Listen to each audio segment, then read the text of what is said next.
Bonsoir, salam alaikum. C'est un plaisir de vous voir. Aujourd'hui, c'est aussi un grand événement national. C'est l'anniversaire de la présentation du manifeste de l'indépendance. C'est donc un ensemble de femmes et d'hommes marocains qui ont donc demandé par écrit aux autorités françaises de donner l'indépendance aux Marocains. Donc, à ce titre, donc, on organise cet événement qui est en même temps une cérémonie une sorte de reconnaissance pour l'action de la société civile des Marocains du monde et des amis du Maroc que je salue. Je vois parmi nous beaucoup d'amis français aussi. Donc, si vous permettez, on va commencer à saisir l'opportunité d'avoir avec nous l'un des staffs techniques de l'équipe nationale du Maroc, Sirali Hamzi, qui est adjoint de sélectionneur national, M. Walid. Donc, il était donc présent dans cet exploit inédit de l'équipe nationale.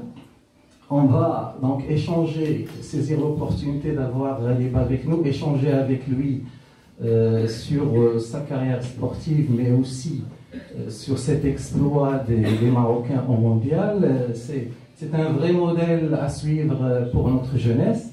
Donc, sans tarder, je vais lui demander de nous parler un peu de son parcours professionnel, depuis Montbéliard jusqu'à Troyes, c'est bien ça, et maintenant il est résident au Maroc, hein, vu sa nouvelle fonction.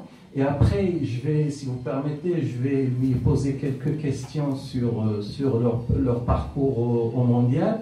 Et après, on ouvrira donc le débat pour vous, si vous avez des questions à lui poser, avant de passer à la deuxième étape de la distribution des trophées. C'est Ghalib Mohamed. Déjà, bonjour à vous tous. Je suis honoré d'être ici parmi vous. J'essaie d'être clair et bref. Donc, je dois parler de ma carrière sportive. Je suis formé au FC Mulhouse. À l'époque, ils étaient en Ligue 2. Puis j'ai joué 3 saisons au Racing Club Strasbourg. Et pour enchaîner 8 saisons au club de Troyes. Après, j'ai eu la chance d'être international. J'ai fait une Coupe du Monde en tant que joueur avec le Maroc et une Coupe d'Afrique au Mali. La Coupe du Monde, c'était en France en 98. Enfin, après tout ça, j'ai arrêté ma carrière. J'ai fait une reconversion. J'ai voulu rester près dans l'environnement du football, donc je suis devenu éducateur, j'ai passé mes diplômes. Aujourd'hui, j'ai le brevet de formateur, la Youth League, qui est très reconnue dans le monde entier.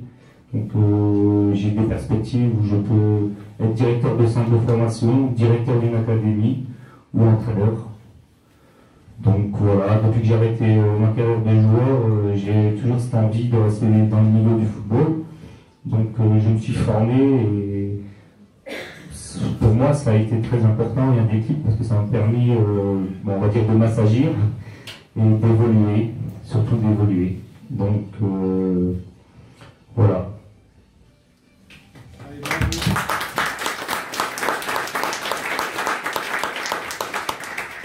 Merci Sirali. On est content que l'un de nos ambassadeurs de la région de l'Est puisse participer activement donc à cet exploit inédit. Donc j'essaierai de vous poser quelques questions. On a vu, donc on connaissait l'équipe nationale avant votre nomination avec Walid. On voyait donc la dernière Coupe d'Afrique, comment on a été éliminé contre l'Égypte. Et là, quand vous avez pris les fonctions, on a vu, durant ce match amical contre le Chili, une nouvelle équipe. Vraiment, on ne connaissait plus nos joueurs, ils étaient très très enthousiastes, tout le monde courait au terrain avec cœur. Donc, qu'est-ce qui a changé, sachant que vous étiez juste 1 mois et demi ou 2 mois avec l'équipe? Donc, quelle est la potion magique? je sais pas si c'est une potion magique, mais l'objectif c'était de créer un état d'esprit de l'équipe. Avant ça, on a pu voir, on avait regardé en amont les matchs que la section avait fait sous les ordres de Vaida Ilodzic. C'est pas de critiquer Vaida Ilodzic, hein, c'est un très bon coach, on connaît sa carrière. C'est juste de voir ce qui allait pas avec lui. Et on s'est aperçu que, au niveau défensif, il y avait beaucoup mieux à faire, tactiquement surtout. Et aussi l'état d'esprit, puisque les cas, j'allais dire, les cas de Ziyech et de Mazraoui, qui sont quand même deux joueurs qui évoluent dans deux très grands clubs. Donc de ce côté-là, pour ceux qui connaissent pas Regragui ou Walid Regragui, on a joué ensemble. Je vais vous faire sourire, mais c'est un monsieur qui a la tchatch facile, qui sait s'exprimer, qui est très social. Donc pour lui, ça a été assez facile de faire adhérer ces deux joueurs au projet.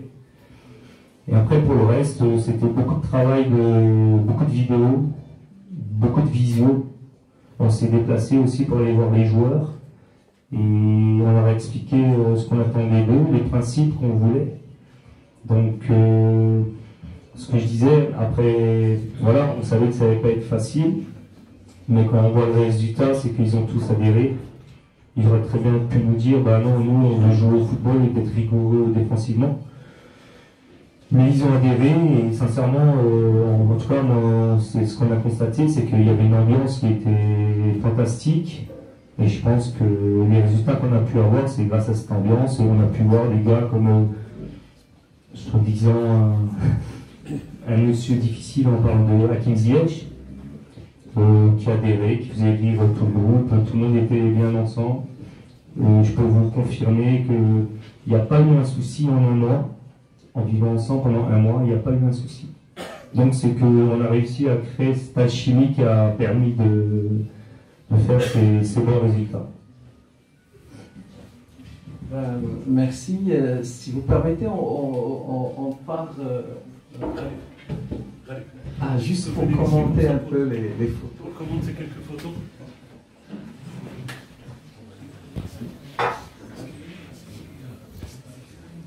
Photos. Là, c'est pendant l'hymne national. C'est des frissons garantis. Ça a été un plaisir de les revivre. J'ai eu la chance toujours de la revivre en tant que joueur. Je ne m'y attendais pas là en tant qu'éducateur. Et c'est vraiment un moment super. Surtout osmose avec les supporters, c'est magnifique. Il n'y a pas de mots. Là, sincèrement, je ne sais pas la victoire contre qui, mais... L'Espagne. D'accord. Donc on peut voir la joie de tout un groupe, conscient de la performance qu'on a fait, conscient des qualités qu'on avait, et conscient que voilà, que tout est possible. Il fallait juste y croire et donc voilà, on s'exprime. Cette image montre l'expression de notre joie.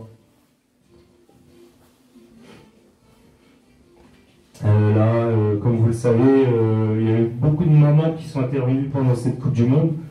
D'ailleurs, elles ont été accueillies chez Sa Majesté le Roi. Donc ça montre comme quoi la maman reste très importante pour les enfants.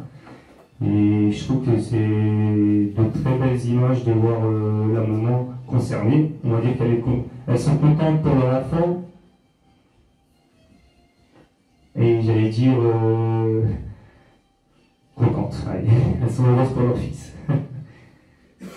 Là, c'est une photo où on était au Qatar, mais au centre de rééducation de l'équipe nationale du Qatar. Je crois que sur cette photo, j'ai rencontré un Mulhousien, Marc Ferzel, il me semble. Marc Ferzel, que je connaissais son papa qui jouait au FC Mulhouse, qui est formé à 3. Donc c'était une joie de le rencontrer à nouveau. On a pu discuter, sachant que maintenant il travaille au Qatar dans le football. Donc voilà, c'était un bon moment pour moi de le retrouver. Ouais, celle-là, c'est moi quand j'avais des cheveux encore. Mais voilà, c'est. Comme je dis aujourd'hui, on peut être dans l'environnement du football. Mais pour moi, le meilleur métier, c'est joueur, parce que les joueurs, on s'occupe que de soi-même. Et on vit que de grandes émotions. De grandes émotions. Et là, c'est la fierté de jouer pour le Maroc, la fierté de porter les couleurs du Maroc et les origines de mes origines, la fierté de mes parents. Et voilà ce que ça symbolise, ce maillot et cette image. Là, pareil, c'est mes débuts d'éducateur au FC Mulhouse.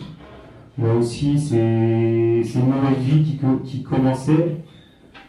Voilà, on apprend beaucoup, on dit souvent après la fin d'une carrière, un joueur, on appelle ce moment-là la petite mort. La petite mort. Mais après, il faut savoir rebondir, comme j'ai dit tout à l'heure, il faut continuer à se former pour évoluer. Je dirais l'amour des supporters pour son équipe nationale.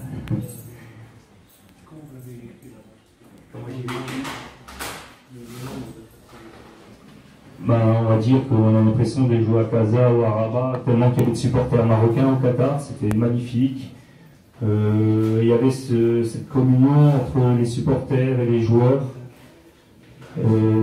J'ai eu le privilège que ma fille m'ait rejoint là-bas, donc elle faisait partie des supporters. Et à travers elle, j'ai compris l'impact qu'on a eu sur les supporters et l'apport de ces supporters qui nous ont permis de nous transcender sur le terrain. Voilà.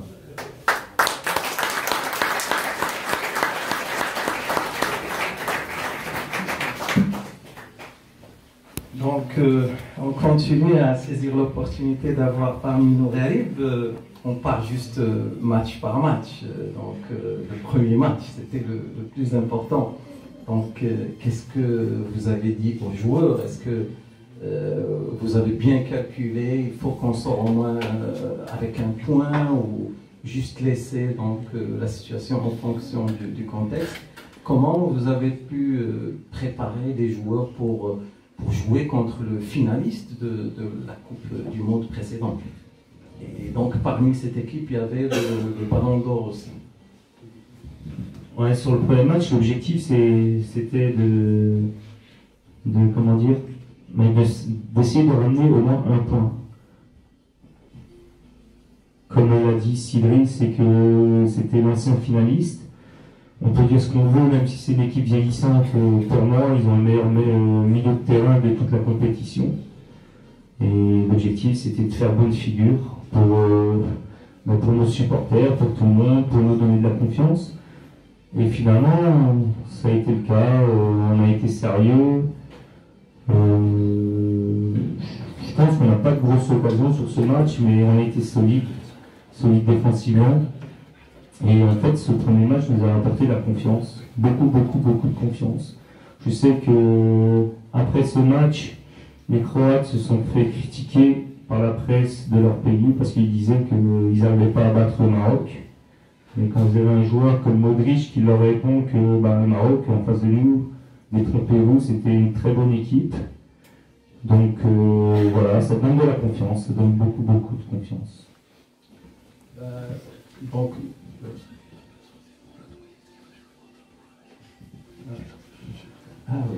Donc, pour le deuxième match, vraiment, nous qu'on a vécu l'épopée de 86, et on ne s'attendait pas vraiment à une victoire. On espérait même un nul contre un autre demi-finaliste de la Coupe du Monde précédente. Et là, on était agréablement surpris par le niveau des joueurs et qu'ils étaient vraiment percutants. Et on a pu donc à la fin gagner 2-0. Donc, est-ce que vous avez préparé les joueurs à chercher la victoire contre la Belgique? Sincèrement, contre la Belgique, il y avait deux options. Soit On essayait comment dire, de jouer le match nul et de tout jouer contre le Canada. Ou soit on donnait tout et si on gagne, on savait qu'on était pratiquement qualifié. Donc voilà, ça a duré quelques soirées à discuter de ça. Et finalement, on s'est dit, on va jouer le tout pour le tout contre la Belgique, mais à juste titre aussi, hein, parce qu'il faut savoir que voilà, la Belgique, ils ont fait des matchs amicaux, ça n'a pas été super, donc on croyait en nos chances. On savait comment dire, tactiquement ce qu'il fallait faire pour empêcher, surtout Kevin De Bruyne, tout le monde le connaît, leur mettre à jouer, c'était de l'isoler. Et finalement, ça a bien pris, je pense qu'on a fait un gros match. Et le fait d'avoir battu la Belgique, voilà, comme je dis, plus on avance, plus on a de la confiance, et après il faut y croire. Et le mot d'ordre après c'était, voilà, on se pose plus de questions, on avance, on joue, on n'a rien à envier aux autres nations. Donc au contraire, on a beaucoup de qualité, on va nous faire valoir sur le terrain. Merci Ralif. Donc il y a eu donc la qualification au deuxième tour contre le Canada. Le Canada, c'est pas vraiment une très grande équipe au niveau mondial, mais nous, en tant que spectateurs, on sentait vraiment maintenant qu'on est en position peut-être de plus de force contre le Canada, et vraiment on s'attendait à une victoire pour passer. Maintenant, cette confiance qu'on a eue, nous, en tant que spectateurs, comment vous avez pu gérer ça pour que les joueurs ne sentent pas cette pression et restent concentrés et considérer le Canada comme les deux autres équipes et rester motivés? Donc, entre les deux matchs, comment ça s'est passé? Après, sincèrement, j'allais dire non, pas du tout, parce que le Canada, pour nous, c'était une très bonne équipe. D'ailleurs, dans notre groupe, c'était aussi un outsider, le Canada. Donc, on connaissait par cœur le jeu du Canada, une équipe qui va très vite vers l'avant, donc avec beaucoup de qualité. Donc, on les a respectés, on les a beaucoup respectés. D'ailleurs, j'ai envie de vous dire, peut-être qu'on craignait encore plus l'équipe du Canada que la Croatie et la Belgique. Après, on a bien abordé ce groupe. Après, il ne faut pas oublier, et comme je disais avant à Sidri, c'est qu'aujourd'hui, la performance sportive, je la réalise, mais pas l'impact que ça a eu. On est quand même la première équipe africaine à finir premier d'un groupe invaincu, donc c'est quand même une fierté. Maintenant, il ne faut pas qu'on en reste là, hein, ça doit être un début à chaque compétition. Après, on me dit souvent, ouais, mais maintenant vous allez être attendu, toujours. Mais moi, depuis que je joue au football, le Maroc, que ce soit pour la CAN ou, allez, on va dire un peu moins, mais ça reste un outsider pour la Coupe du Monde, mais surtout les CAN, il y a toujours eu la pression sur le Maroc. Alors aujourd'hui, après ce parcours ou pas, la pression sera toujours là, toujours présente. Oui, c'est vrai. D'ailleurs, l'Espagne, donc pour le premier tour éliminatoire, il faut dire que nous, en tant que spectateurs, je ne sais pas si tout le monde est d'accord avec moi, mais on espérait ne pas rencontrer l'Espagne, à vrai dire. Après sa performance contre, je crois, le Costa Rica, et ça, donc on avait un peu peur de rencontrer l'Espagne. Donc depuis le début, c'était un peu difficile. Donc pour vous, donc l'Espagne, au lieu d'avoir le Japon, on avait l'Espagne en deuxième et nous premier. Donc comment vous avez vu cette rencontre avec l'Espagne avant le match, surtout que c'est une équipe jeune et Walid l'a dit à maintes reprises, il a considéré quand même que c'était la meilleure équipe du point de vue spectacle. Oui, on connaît l'Espagne qui est toujours présent dans les grands rendez-vous. Maintenant, sincèrement, vous allez peut-être me prendre pour un fou, mais on a discuté et réellement, je suis sincère, c'est que on préférerait quand même rencontrer l'Espagne que le Japon, à savoir que le Japon, c'est une équipe qui court beaucoup plus, qui est très bonne dans les transitions. Donc là, je rentre vraiment dans des termes un peu plus footballistiques, c'est que l'Espagne, on savait qu'ils allaient avoir la possession du ballon, mais qui n'avaient, je sais pas si je m'exprime bien là, mais qui n'avaient pas attaqué la profondeur. Donc ça veut dire qu'ils n'allaient pas être dangereux assez souvent. Donc nous, ça nous allait, il suffisait d'être bien compact et d'attendre les contres. Et c'est ce qui s'est passé, ils ont eu le ballon, ils ont eu le ballon, ils ont eu le ballon. Ils ne nous ont pas mis en danger. Sauf à la fin, il me semble. Non, même pas. Le poteau, c'est contre eux, je suis là. Parle-nous un peu des pénaltys, la séance des pénaltys. Bon, la séance des pénaltys, après, tout le monde connaît. Hein, on dit souvent c'est de la loterie, oui, c'est de la loterie, mais après, il faut aussi quand même avoir une dextérité de bien frapper les pénaltys. Il faut savoir que l'Espagne avait fait rentrer Sarabia et un autre pour tirer les pénaltys. Mais nous, pareil, on a fait rentrer Banoun pour tirer les pénaltys, vous connaissez le résultat. Donc, comme quoi, il n'y a pas de stratégie, c'est penalty. Voilà, quand les joueurs tirent un penalty, c'est avoir beaucoup de confiance en soi, ne pas hésiter. Et voilà, après, voilà, c'est malheureux, mais bon, ça nous a souri. Voilà, on est passé au penalty, nous sommes noirs et surtout une grande nation de football comme l'Espagne. Ben merci. Donc, je crois le jour du match de l'Espagne que Sa Majesté le Roi aussi est sorti avec le public. C'était une très très grande victoire.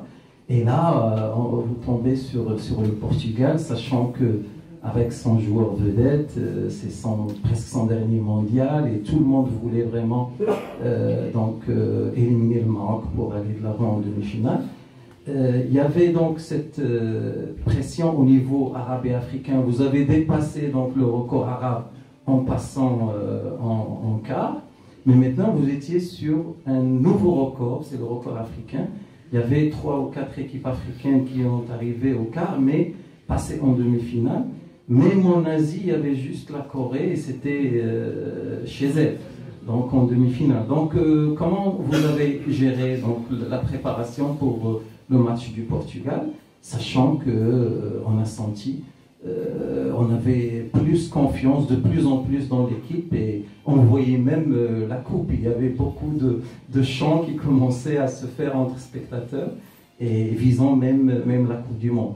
Donc le match du Portugal, il y avait une grande performance, particulièrement ce saut de Youssef, mais surtout aussi les sauvetages de Bono. Donc, comment ça s'est passé l'avant et durant et après le match surtout?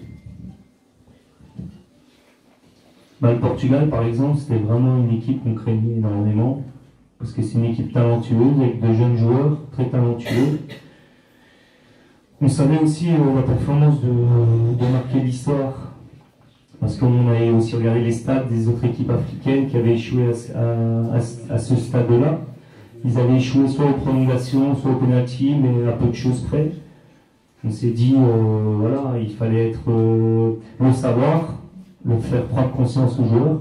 Sincèrement, après, on n'en a pas parlé, mais dans tous les matchs, on n'a jamais mis la pression aux joueurs. On a toujours dédramatisé le match en lui-même. Je pense que c'était important de le faire. Et voilà, donc on est parti sur les mêmes ingrédients. C'est d'abord nous, d'être bien organisé défensivement. Et après, s'il y avait des opportunités offensives, des opportunités offensives, à nous de les saisir. Maintenant, comme il le dit, par contre, ce qui est bien, c'est que sur le but qu'on marque, c'est une belle action collective, avec, comme tu l'as dit, une détente incroyable de Youssef. Donc voilà, on a marqué un beau but, malgré on n'a pas eu beaucoup on n'a pas brillé par la possession, mais par contre, voilà, le fait de contre-attaquer, le fait de créer des liens entre les joueurs, on a pu voir une très très très belle action et on marque un très beau but, un très très très beau but. Après, c'est là où on voit l'état d'esprit d'un groupe, c'est que c'était en première mi-temps, on a tenu à 1-0, donc ça veut bien dire que le groupe vivait bien ensemble, la solidarité du groupe, la cohésion de tout un groupe. Et ça, je pense que c'est une fierté, même si on s'attend toujours à avoir une équipe, on veut du beau jeu, du très beau jeu et tout. Après, moi, je dis étape par étape. Là, ça faisait longtemps qu'on n'a pas fait une performance, jamais on a fait une performance comme celle-ci. On a créé un état d'esprit, de la solidarité, de la cohésion. Maintenant, la prochaine étape pour nous, en tout cas, c'est ouais, peut-être un petit peu plus de jeu, tout en laissant de gagner.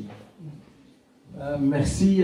C'est Abdelzak. Abdelzak, tu viens s'il te plaît. Abdelzak, il faut le ovationner s'il vous plaît. Abdelzak,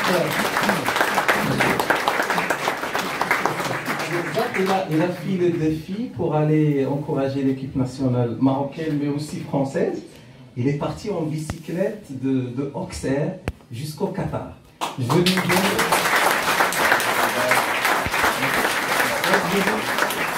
vais lui donner un peu la parole pour nous parler un peu brièvement de ce parcours, s'il te plaît. Merci. Merci, bonjour à toutes et à tous. Merci pour cette belle invitation. Et tous mes voeux pour cette belle année, surtout la santé et le progrès toujours pour le Maroc à tous les niveaux. Bon, concernant, comme il a dit M. le consul, je suis parti d'Auxerre le 18 septembre pour arriver le 8 novembre à Doha. C'est à peu près 6400 km. C'était pas facile. J'avais une chute en Turquie, j'avais une côte de cassée. Et j'ai continué quand même malgré l'avis des médecins, qui m'a dit de retourner en France. Et pourtant, j'ai insisté pour y aller. Et je crois que j'ai bien fait, parce que l'équipe du Maroc, vraiment, il mérite ça. Et j'ai pleuré sur le coup, mais après, on a fini par rigoler, être fier. Franchement, vous nous avez relevé la tête. Et j'ai pu assister à l'ambiance sur place, parce que je suis resté 3 mois. C'était vraiment, j'allais dire, on est fiers d'être marocain. Marocain, voilà.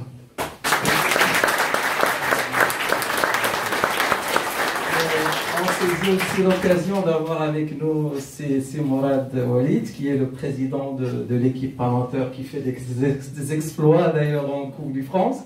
On va lui donner un peu la parole, de nous parler de son équipe, mais aussi de l'exploit du Maroc.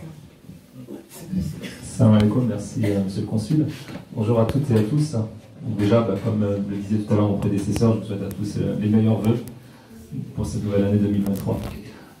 Écoutez, nous, je pense qu'on n'a pas eu besoin forcément de nous exprimer parce que les médias, et ça on a été agréablement surpris, les médias nationaux se sont occupés de faire notre communication et après l'exploit de ce week-end, les choses se sont encore plus accélérées. Et on a eu la chance, et franchement moi qui suis marocain et fan de football depuis maintenant depuis mes 6-7 ans, la chance, et ça s'est super bien tombé parce que ce dimanche sur le Canal Football Club, on a eu la chance d'avoir Walid Regragui. Et pour sa première venue en tant que sélectionneur marocain, et de sa bouche est sorti les félicitations pour notre club. Franchement, dans le timing, on ne pouvait pas faire mieux. J'ai eu la chance aussi de m'entretenir avec Gary Bamzine hier soir au téléphone. On a pu échanger. On a fait un exploit extraordinaire avec les 5 divisions d'écart qui séparent notre club du FC OSK 06 du club de Clermont Foot 63 qui venait de battre Lyon la semaine d'avant, qui évolue au plus haut niveau du championnat de France. Mais malgré cela, malgré cette explosion de joie, franchement ça devient quelque chose d'irréel, d'irrationnel. On fait des choses qu'on ne maîtrise pas à l'issue de cette séance de tir au but. Je veux quand même dire à Garib que le Maroc a provoqué quand même des émotions qui étaient encore supérieures. Et pourtant j'étais que dans la peau du spectateur marocain que je suis.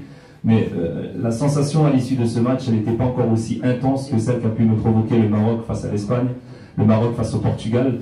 Et voilà, mais c'était dans un contexte un peu différent. On était spectateurs, donc tout le monde ici, je pense qu'on a donné des consignes à tous les joueurs marocains en disant il fallait pas la mettre là, il fallait la donner là-bas, il fallait tirer, il fallait mettre la tête. On a téléguidé nos joueurs marocains. La particularité de que quand on est président d'un club, entraîneur ou joueur, on est un peu plus acteur, et je pense un peu dans la peau de Garib quand il est sur le banc touche, on vit le match complètement différemment. Voilà, maintenant on a un challenge à relever, puisqu'après la qualification, elle a été faite 4 fois avant nous, en 105 ans d'existence de la Coupe de France, qu'un club de niveau régional élimine un club de Ligue 1. On est le 5e club, aujourd'hui j'en suis fier, j'en suis président depuis maintenant 7 ans, et on a la chance d'aller pénétrer le temple du football alsacien, puisque depuis hier, et après des calculs, les calculatrices elles ont beaucoup travaillé en mettant les différents montants. On est parti d'une facture de 159 000 € pour organiser un match au stade de la Méno. En réduisant un petit peu la voilure, on a réussi à baisser la facture avec forcément les partenaires institutionnels, mais aussi les partenaires privés. On a réussi à faire ce que je pense beaucoup de présidents rêvent de faire. On va prendre les clés pendant l'espace de 4-5 jours. On va récupérer les clés de Marc Keller et ce sera Mourad Walid qui aura la possession du stade de la Méno. Voilà, pour accueillir. Voilà, on va pouvoir accueillir le SCO d'Angers. Donc quand on parle du SCO d'Angers, il y a deux joueurs forcément qui vous ont fait vibrer. Ce matin dans Ouest France, j'ai envoyé un message, il a été très clair. Faites plaisir à notre communauté. Au-delà du fait qu'il soit dernier, pour moi c'est presque secondaire. On veut avoir Soufiane Boufal et Asdin Ounahi au stade de la Méno. Et alors il n'y aura pas assez de maillots, monsieur le consul, parce que les commandes elles ont été passées, mais on va essayer d'obtenir quelque chose. Mais en tout cas, voilà, le message a été passé. Franchement, ça serait un vrai bonheur que de les avoir au stade de la Méno, et on va pouvoir les côtoyer au plus près, puisque on va pouvoir partager le même couloir de vestiaire, on va pouvoir le saluer sans être obligé de forcer le barrage de sécurité. Donc voilà, en tout cas le rendez-vous, je vais essayer d'avoir Soufiane au téléphone dans le courant de la semaine prochaine. En tout cas, ils sont sur une phase de reprise parce que je sais qu'Asdin était blessé. Hier, le SCO d'Angers m'a dit qu'ils étaient en phase de reprise. Donc s'il n'y a pas eu de transfert d'ici là, on devrait pouvoir au moins être honoré de leur présence la semaine prochaine. Voilà, donc j'en profite par rapport à ça pour vous donner à tous forcément rendez-vous. On a fait un tarif unique. On voit le retour de la part des Alsaciens. Quand on voit le coût que ça représente l'acquisition d'un billet au stade de la Méno, on a fait un tarif populaire parce qu'on est allé au combat pour essayer de faire participer les institutions de telle sorte à ce que ce soit la fête du football populaire pour que nos quartiers puissent venir assister à ces rencontres et que on a l'occasion unique en prime time, seul match qui sera diffusé à la télévision sur beIN Sports samedi prochain 20h45.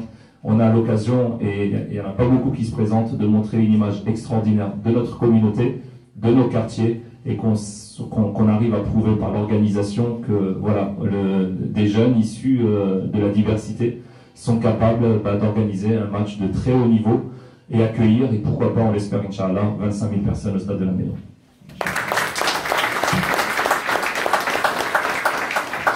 Merci, Barakallahu Fik. Donc j'ouvre la possibilité de poser des questions. On prendra quelques questions, particulièrement pour Ali, mais pour Mourad aussi, si vous en avez.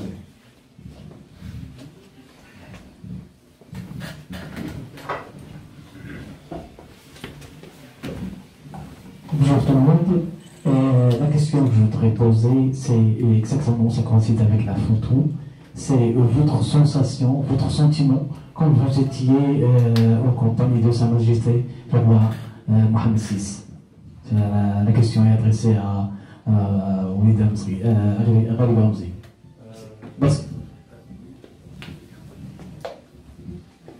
Là, comme vous pouvez voir la photo, il y a eu, au dernier moment, il y a eu un changement. Donc il y a eu un protocole où c'était juste le sélectionneur et les 26 joueurs qui ont pu approcher Sa Majesté le roi. Après, sincèrement, j'ai eu l'occasion de le faire avec son papa, en 98, et c'est vraiment une sensation forte, très très très forte. Le fait de se retrouver avec Sa Majesté, c'est une sensation, je ne peux pas vous le décrire, c'est des émotions, voilà, c'est la fierté d'être au palais, la fierté de rencontrer Sa Majesté, et voilà, j'ai pas de mots sur ça, c'est à l'intérieur et voilà, c'est à l'intérieur, ça prend et voilà. Ça.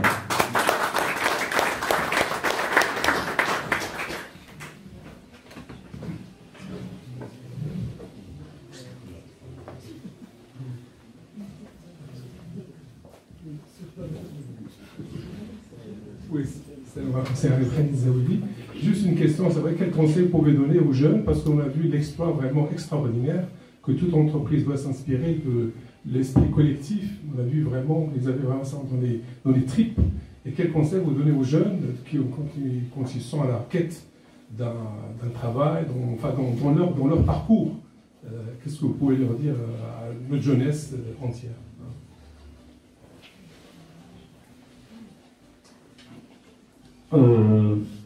Après, c'est pas facile à répondre parce que les temps changent en termes de valeur, de respect, tout change. Mais après, ce que j'ai envie de dire, c'est que pour toute personne, lorsqu'il y a un rêve, c'est de faire en sorte de le réaliser. Mais de le réaliser, c'est, comme j'ai dit tout à l'heure, étape par étape, c'est pas de brûler les étapes, c'est de se former petit à petit, c'est de faire. Alors là, c'est l'esprit d'équipe. Là, on parle de valeurs. Dans la vie, il faut des valeurs si on veut avancer. Dans la vie, il faut des valeurs. C'est, comme je le dis, c'est le respect, c'est l'esprit d'équipe, il y a plein d'autres valeurs. Mais ça fait partie de la rigueur, fait partie du monde du travail, de l'exigence. Non, c'est à partir du moment où on a un rêve, il faut y croire. Après, il faut se donner les moyens de réussir. Et les moyens de réussir, je vais être vieux jeu, on dit souvent c'est le travail, mais c'est une réalité. C'est vraiment une réalité. C'est que si on veut obtenir ce qu'on veut, c'est se donner les moyens de réussir. Donc c'est beaucoup de travail. Ça vient pas comme ça. C'est pas en claquant des doigts et on fait ce qu'on veut. Et je pense que c'est dans tous les secteurs professionnels de la vie. C'est à un moment donné qu'on va être médecin, qu'on va être footballeur, qu'on va être ce que vous voulez. C'est se donner les moyens de réussir et c'est beaucoup de travail. Donc voilà. Une question pour M. Mourad. Ça nous entend. Non, juste une question à Mourad. Dernièrement, j'ai vu une photo vers la fin du match où tu as couru comme le sélectionneur marocain. Qu'est-ce que ça a fait? Tonton, il pose une question.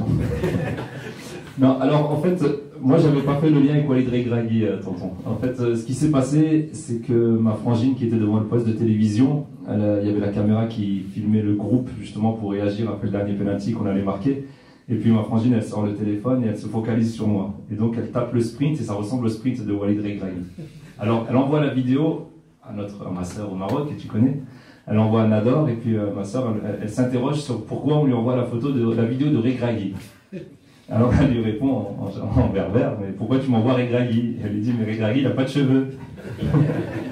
Et puis elle met ses lunettes, elle regarde, elle dit, mais alors c'est qui? Elle dit, bah, c'est Mourad, qui vient de gagner, il est passé à la télé. Et donc en fait, chaussures blanches, costume noir, qui court, pour sans savoir où il va en fait. Elle a dit, bah, c'est notre, et en plus le nom de famille Walid, donc elle a rebaptisé notre cher sélectionneur Walid Regragui, Walid Regragui. Voilà. Et pour juste compléter les propos, tout à l'heure j'ai oublié dans mon intervention de compléter les propos de Gary Pamzin, parce que j'ai eu la chance d'échanger avec un joueur professionnel de Clermont sur cette fameuse séance de tir au but. En fait, quand on démarre le coup d'envoi, on a 99% de chance de sortir. Chaque minute qui passe, on remonte notre pourcentage de chance de nous qualifier. Et donc à la fin du match, on est à 50-50 à la séance de tir au but. Et en fait, la pression, notamment par rapport aux Espagnols, c'est que le Maroc était outsider sur cette rencontre. Et les Espagnols étaient largement favoris pour passer, tout comme dans notre rencontre face à Clermont. Et le joueur me disait, en fait, quand il a pris le ballon pour aller le poser aux 9 mètres, dans sa tête, ça cogitait parce qu'il se disait, je peux pas la rater. Parce qu'on est favoris, on doit passer.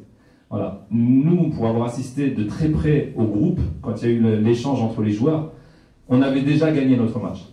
C'est le discours qu'on a échangé. On avait gagné notre match, mais qu'on pouvait faire encore quelque chose de plus grand. Il fallait se concentrer pour mettre ses pénaltys. Mais il n'y avait aucune pression pour les joueurs, et on le voit d'ailleurs parce que beIN Sport a fait une émission lundi soir où il invite un de nos joueurs, et il s'interrogeait sur comment des joueurs amateurs ont pu s'avancer face à des professionnels de façon aussi décontractée. Et en fait, la réalité, c'est que les joueurs étaient complètement libérés parce que nous, notre match, on l'avait déjà gagné.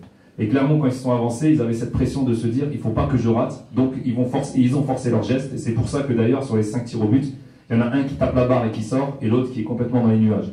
Parce qu'ils n'étaient pas sereins quand ils se sont présentés en se disant on va peut-être devoir sortir face aux petits. Et je suis persuadé que l'Espagne, parce que c'est quand même très rare de finir à 3-0 au tir au but, même si Yacine Bounou part à chaque fois du bon côté, mais la pression était telle que soit Yacine a su lire la gestuelle, soit ils ont forcé leur geste en allant chercher vraiment des angles très difficiles et ils tapent le poteau. Voilà. Et donc ça explique un peu, mais ça c'est l'échange que j'ai eu avec le joueur de Clermont, ça explique un peu pourquoi souvent le petit a plus de chances de passer quand le favori est emmené aux séances de tir au but. Ouais. S'il y a d'autres questions, on veut une femme maintenant, hein, qui pose des questions.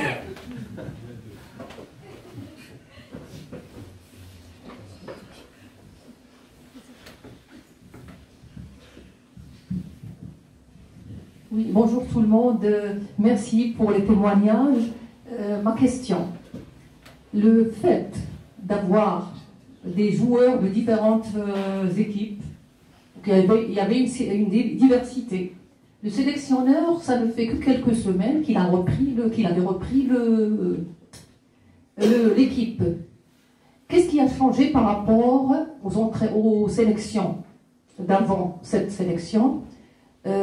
Pourquoi, au bout de quelques semaines, il a pu réaliser des choses? Bon, il y avait l'amour du pays, il y avait l'amour le rêve de mettre le monde arabe devant. Il y avait tout ça, mais qu'est-ce qui est différent par rapport aux sélections d'avant, aux entraîneurs d'avant? Pourquoi en quelques semaines, il y a eu quand même un rêve? C'était un rêve, mais c'était réalisé. Et merci d'avance pour la réponse.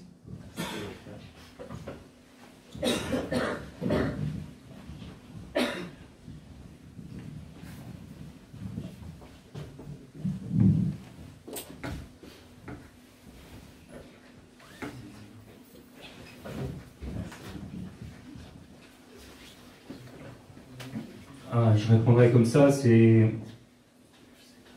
que ce soit en club ou en sélection, dans les sélections, les supporters s'identifient à leur équipe.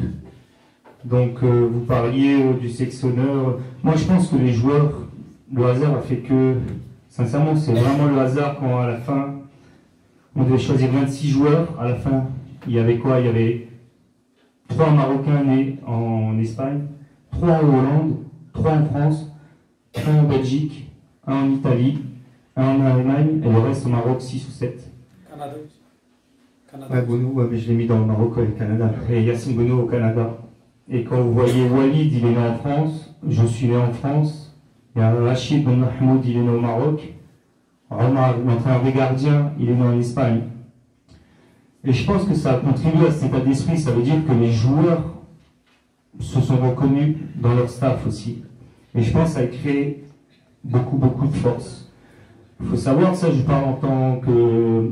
Quand j'étais joueur, souvent c'est un staff étranger.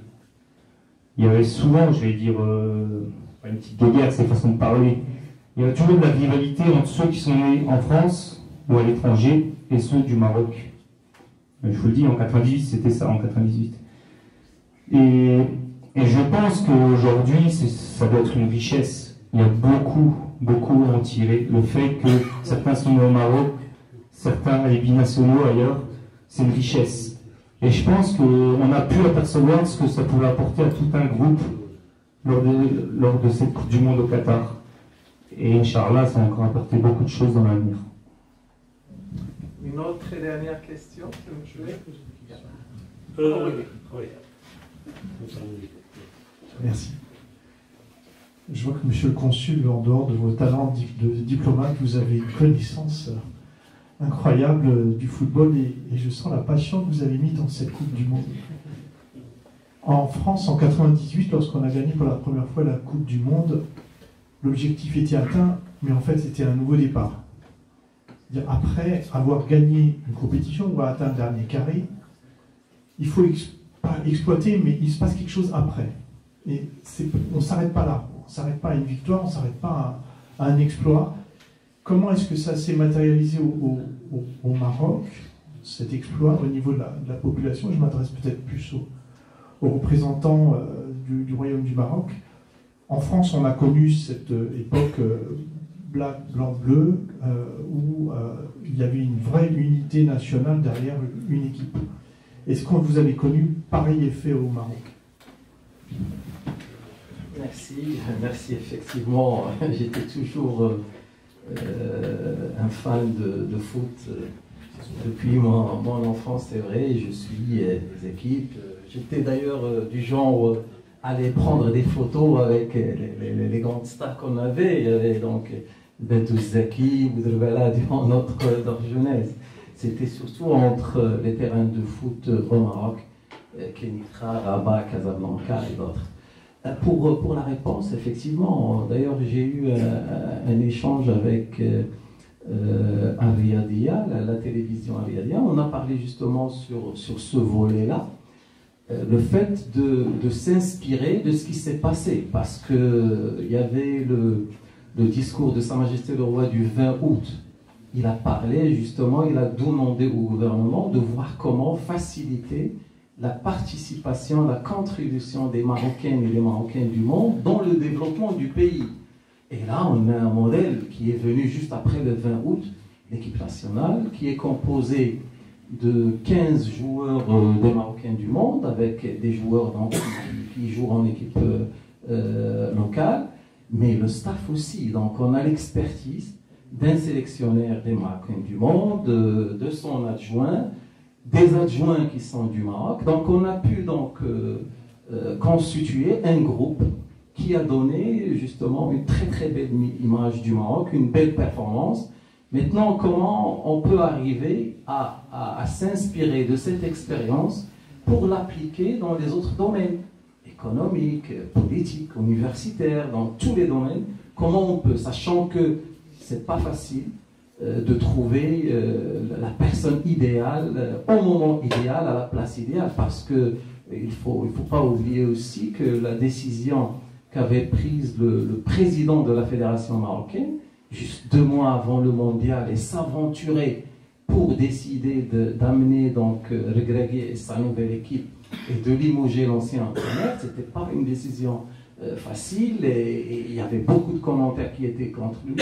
Donc il a pris la bonne décision au bon moment, il a choisi la bonne personne, et il a donné, comme a dit Ghalib, les moyens, parce que la fédération de foot, elle a donné les moyens pour le staff aussi, pour travailler dans des situations pour permettre cette performance. Donc on espère, pour conclure, de s'inspirer de cet exploit et essayer de le multiplier dans tous les domaines. Je ne sais pas si vous avez quelque chose à ajouter, c'est réaliste. Juste une petite question. Oui. Bon. Alors j'ai juste une question par rapport à la présence. On a tous vu la présence des mamans à la Coupe du Monde. Et on a vu ce qui a été médiatisé, la présence au palais, tout ça. Et vous qui étiez là-bas, qu'est-ce que vous avez ressenti, votre ressenti par rapport à cette présence maternelle sur place? Qu'est-ce que ça a apporté aux joueurs, au groupe, à l'équipe du Maroc? Après, je pense que c'est tout d'abord une fierté d'avoir sa mère auprès de soi. Comme tout à l'heure, je dis elles sont contentes pour leur fils.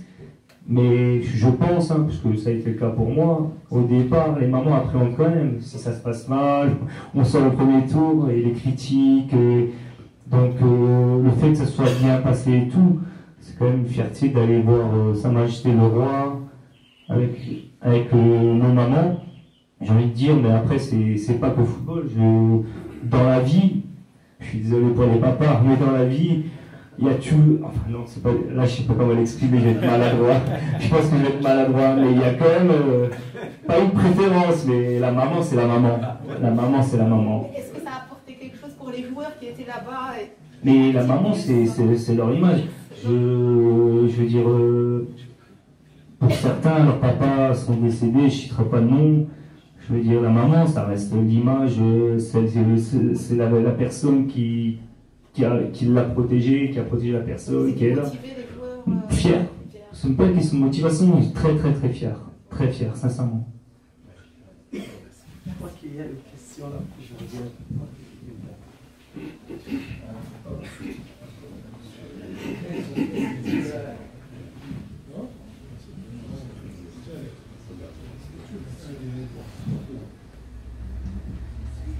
Bonjour, j'en profite pour vous remercier, non seulement pour ce magnifique parcours que vous avez fait et qui nous a rendu vraiment beaucoup plus fiers qu'on est déjà, et aussi pour la leçon de vie qu'on a pris et qui rien n'est impossible, et si on veut on peut, il suffit de dire le Nia et travailler et on va y arriver. Ma question pour vous, c'est comment s'est passé le dernier jour de séparation de l'équipe, ce que vous avez ressenti, et est-ce que vous avez reçu tout l'amour et les encouragements qu'on a donnés à partir ou à travers des réseaux sociaux de tous les Marocains. Là. Merci.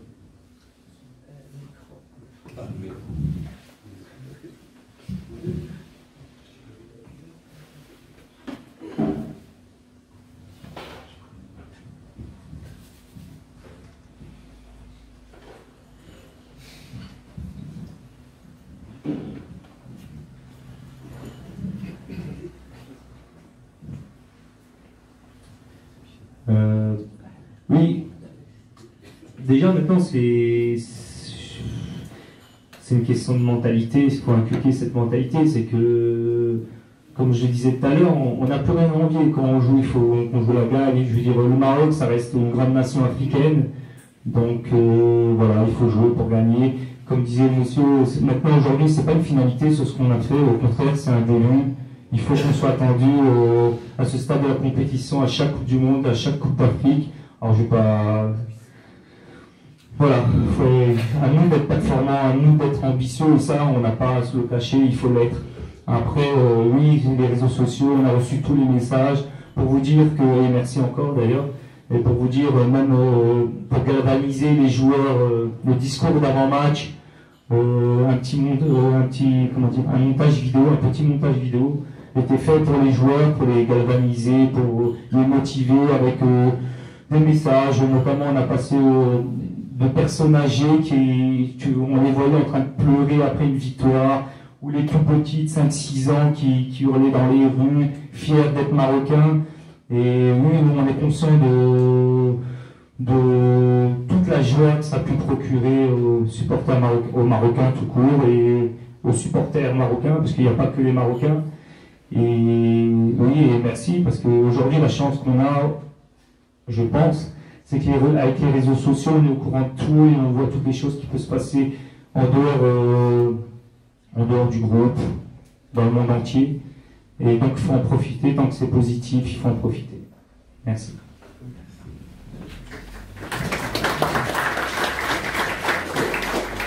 Bonjour. Je voulais poser une question peut-être un peu plus difficile. Vous m'avez ému tout à l'heure quand vous avez parlé de petite mort, c'est-à-dire le passage de l'homme jeune, joueur de talent, à celui qui est obligé de passer de l'autre côté de la barrière. Et je voulais savoir, alors bien sûr, nous les Marocains, on nous traite souvent d'outsiders, c'est-à-dire qu'on ne nous attend pas là où on va être, et comme on a évidemment énormément de passion, énormément de fierté, on arrive à faire des choses incroyables, même si c'est pas tout le temps. C'est-à-dire que c'est souvent des poussées de testostérone ou de compétences qu'on arrive à exprimer. Et moi, ce qui m'inquiétait, c'était de savoir si vous sentez, vous, dans votre position aujourd'hui, avec ce merveilleux palmarès, parce qu'aujourd'hui, vous faites partie d'une équipe de gagnants, donc ça va compter dans votre curriculum vitae. Est-ce que vous sentez que les joueurs sont préparés pour après? C'est-à-dire que de cette période de flamboyance, est-ce que vous sentez qu'il va falloir aussi inculquer, former à après? Parce qu'après, on devient des ambassadeurs. On ne peut pas rester juste un joueur qui se met sur la bande de touche. Est-ce que vous sentez que vous êtes prêt ou qu'on vous a préparé? Mais être prêt, j'allais dire, être prêt, c'est aussi, comme je le dis sincèrement, c'est à nous, aujourd'hui, ceux qui sont en poste, c'est nous, dans le staff. Donc à nous d'inculquer cette mentalité, à nous de rendre ambitieux les joueurs au niveau international. Après, moi je pense que le Maroc, on peut le voir, que dans tous les domaines se développe énormément. Et aujourd'hui, on parlait des joueurs qui viennent de l'académie M6, Azin Ounahi, il y a Gerd, il y a des joueurs qui jouent dans Youssef, Nassiri, qui jouent dans les gros clubs. C'est qu'aujourd'hui, le Maroc se donne les moyens de former les joueurs. Aujourd'hui, on a le résultat d'un long travail en amont de plusieurs années et qui va continuer. Je pense qu'il va continuer. Donc ça, c'est important. Ça, si on veut pérenniser le football marocain au plus haut niveau, si on veut sortir des joueurs et voir des joueurs marocains jouer dans de très grands clubs, c'est important de pérenniser la formation. Et je pense que c'est en train de se faire très bien, mais on ne va pas s'arrêter là. Après, nous aussi, là, avec notre expertise, le fait qu'on soit formé en France, formé en Europe, j'allais dire, on va apporter aussi notre expertise afin d'améliorer les choses. Aujourd'hui, il faut savoir qu'on a un centre d'entraînement à Rabat qui est magnifique, qui est un travail fabuleux. Je ne sais pas s'il y en a ici qui ont eu l'occasion d'aller le visiter, mais c'est phénoménal. Aujourd'hui, c'est même meilleur que le Clairefontaine ou le centre de Manchester City. Donc c'est un travail très important, c'est un investissement important de la Fédération marocaine de football Donc à nous d'en profiter et de bien travailler.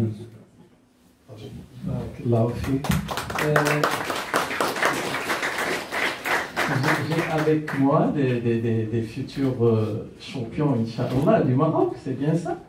Alors, vous voulez parler français ou marocain ou français? Qu'est-ce que tu veux? Comment tu t'appelles? Qu'est-ce que tu veux dire sur le Maroc? Je voulais dire que le Maroc a gagné, il a perdu contre la France, puis il a gagné le monde entier.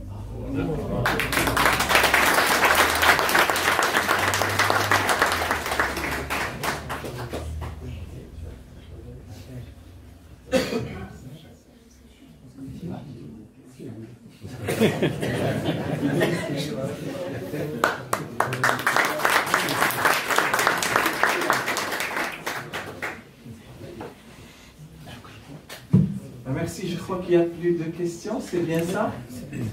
Ah oui, oui. Oui, c'est un comme.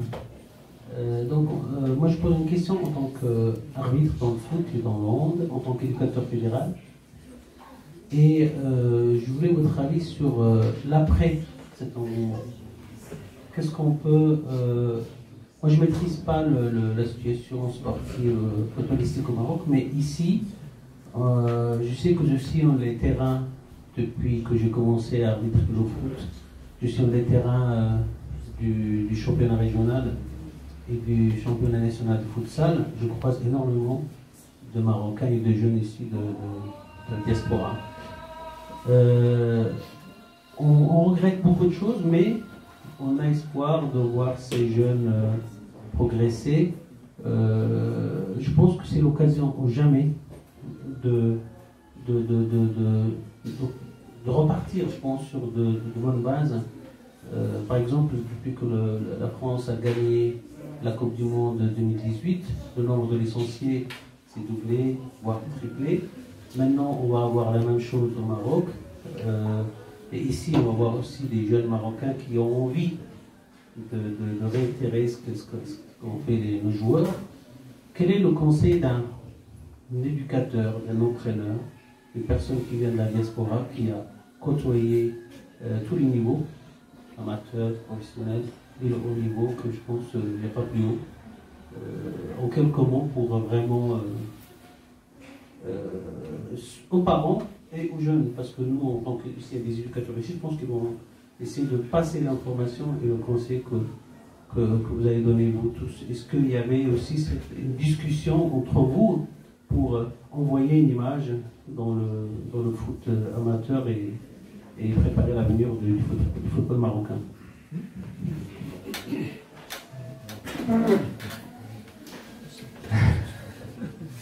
Voilà. Il faut que je parle du foot amateur aussi, c'est ça? Et surtout les jeunes, je parle. Non, mais pour les jeunes, comme je dis, d'abord qu'on commence à jouer. Hein? Issus de la diaspora, du Marocain du monde. Après, je veux dire, je comprends, mais aujourd'hui, je veux dire, avant tout, on est des passionnés. Je veux dire, il y en a qui préfèrent le basket, il y en a qui préfèrent le football. Donc, aujourd'hui, le seul truc, c'est ceux qui aiment le football, c'est une passion, c'est parce que à l'âge de 5 ans, 6 ans, on est dehors avec les copains, à taper dans un ballon. Peut-être que les parents, ils veulent être tranquilles, ils disent, allez, vas-y, jouer au ballon. Je sais pas, il faut jouer par passion. Même si aujourd'hui il y a beaucoup d'enjeux économiques dans ce milieu, tu ne diras pas le contraire. Au départ, il faut jouer par passion.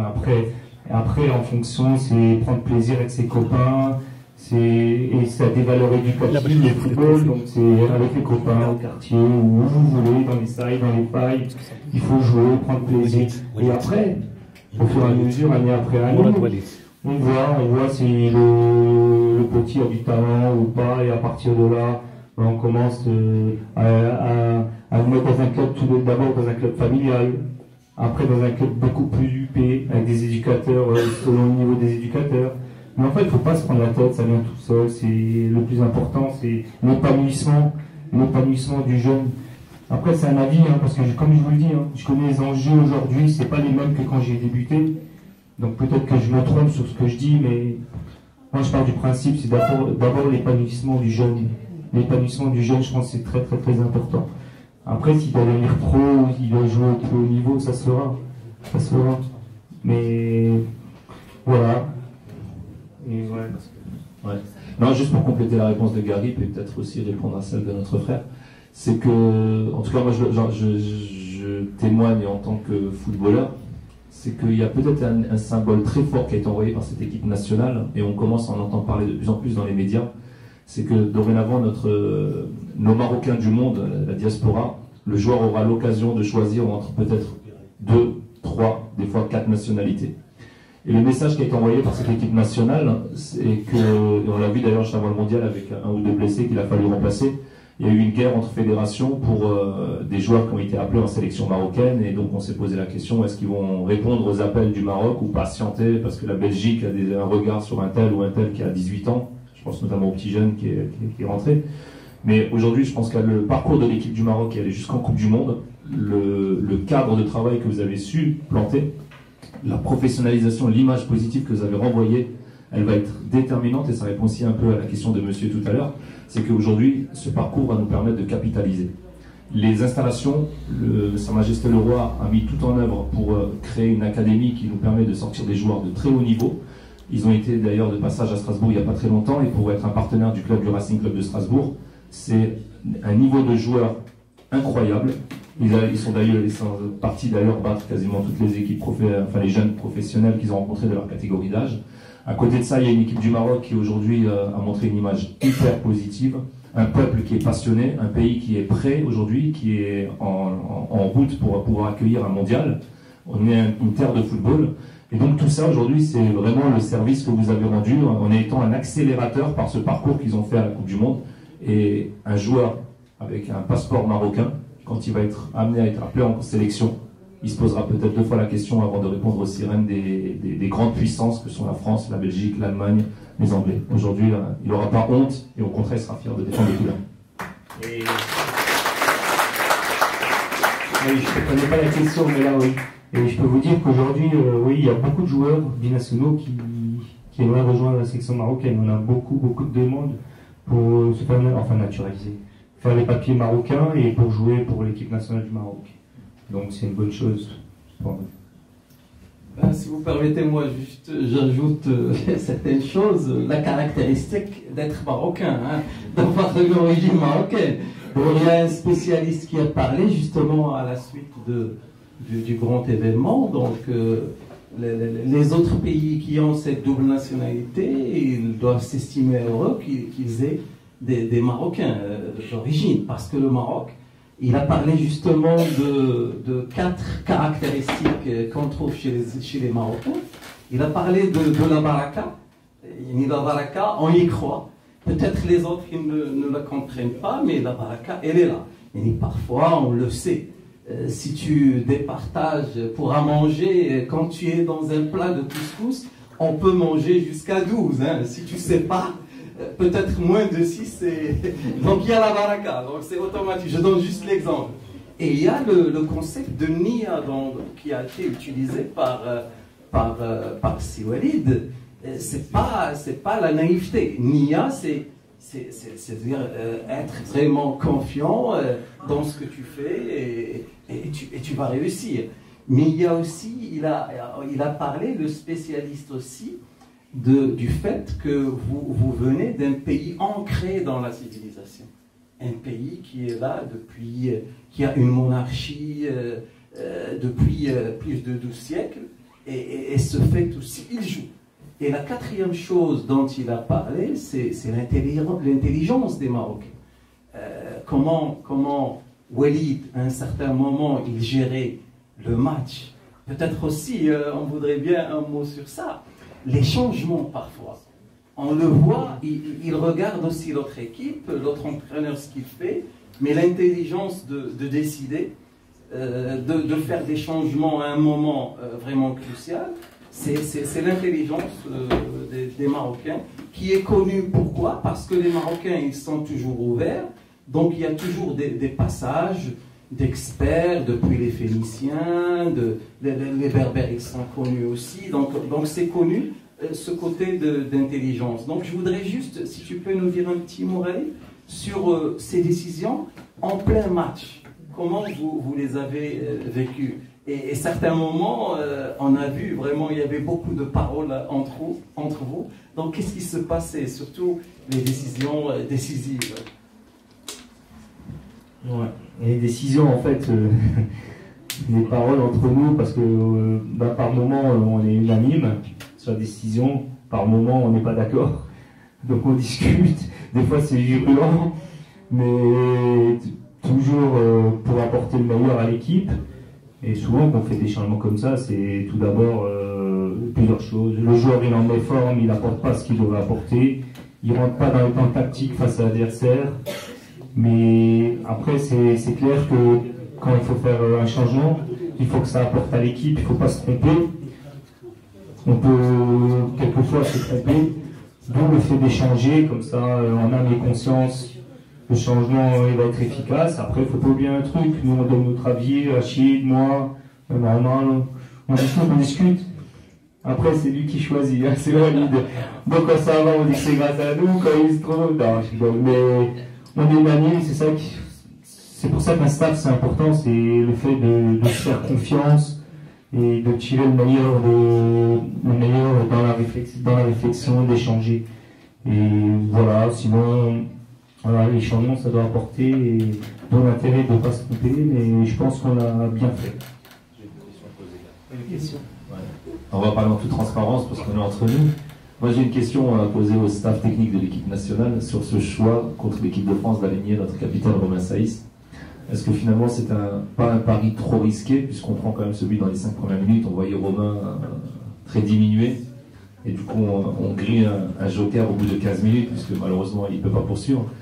Comment est-ce que cette décision d'aligner Romain Saïs en demi-finale de Coupe du Monde, quand on sait qu'on a Mbappé en face et qu'il est très diminué, parce qu'au bout de 15 minutes, il a dû abandonner malheureusement?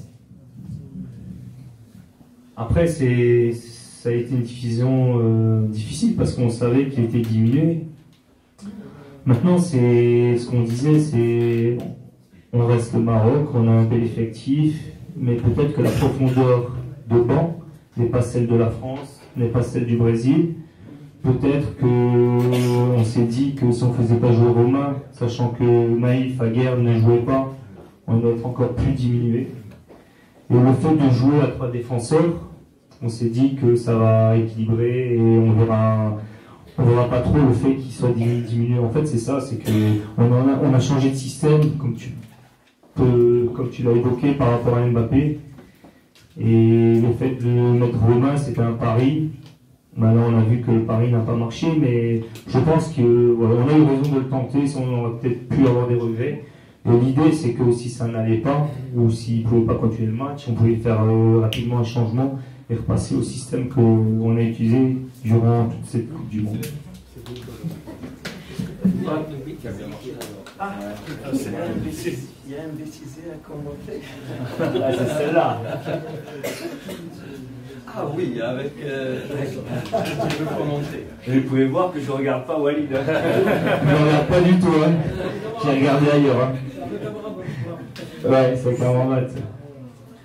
Regardez, je ne regarde pas, je regarde ailleurs. Hein. J'ai oublié. Et je regarde ailleurs. Hein. Voilà, c'était. En fait, le truc avec les nouvelles directives de la Coupe du Monde, ils nous ont demandé de sortir ceux qui étaient sur le banc avant les joueurs. Donc nous, on est sortis. Mais quand les joueurs devaient sortir, Rabat, je sais pas où il est parti. Et du coup, on n'a pas pu le ramener, puisqu'on était déjà dehors. Et c'est vrai qu'on a dû attendre 1 minute 30 avant le coup d'envoi. L'arbitre a été gentil de ne pas donner le coup d'envoi. Mais voilà. Voilà, c'est ces moments-là que je disais sur la web, et voilà, des émotions dingues, mais après, à la fin, il n'y a pas d'amertume, il n'y a pas de rancune, il n'y a rien. On en rigolait même après. On en rigolait. Donc, juste, vous arrivez, il faut commenter une photo, la dernière photo, avant de...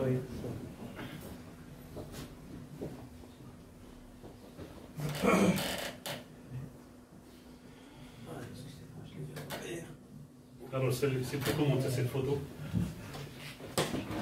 Ouais, je le dis toujours, j'ai commencé par ça, on me dit toujours, que ce soit en 98 ou là, c'est quoi le meilleur souvenir que tu as eu lors de ces Coupes du Monde? Je leur dis toujours, c'est l'accueil au Maroc. Et vous voyez, là, il y a encore, je trouve, de la folie.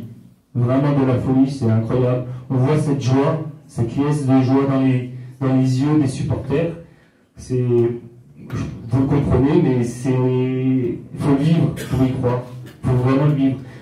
Et voilà, c'est incroyable. Je l'ai vu aussi dans le visage d'un mec qui connaît rien au football, mais à mon retour, qui souriait, qui faisait que de sourire, je sais pas pourquoi, mais je pense qu'elle était fière. Et voilà, c'est magnifique. Et c'est pour ça que je dis tout le temps, après, je connais pas les autres domaines, mais le football, ça donne énormément d'émotions, mais vraiment, vraiment.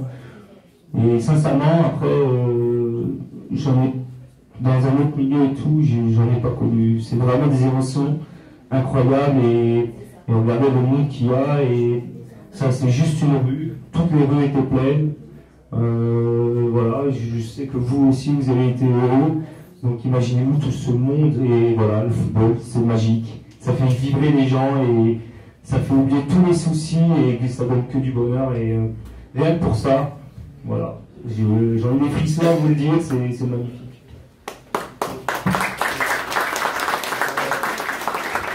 Oui, effectivement, d'ailleurs, je me rappelle, il y avait la plupart des joueurs dans leur camp qui passaient le live de ce parcours. On a vu ça, on a pu le suivre, on n'a pas vu ça en télévision en direct. Et on doit aussi saluer l'organisation, parce que les autorités ont pu très très bien organiser tout ça. Et c'était parfois quelque chose de facile, et ça montre que les autorités aussi, ils essayent donc d'augmenter le niveau, parce que maintenant on est dans un niveau très haut et qu'il faut garder. Donc si vous permettez, maintenant on passe à la deuxième question. Une petite question. Une dernière.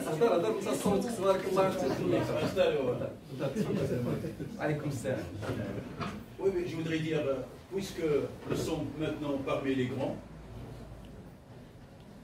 est-ce qu'on peut dire que la prochaine Coupe du Monde nous appartiendra?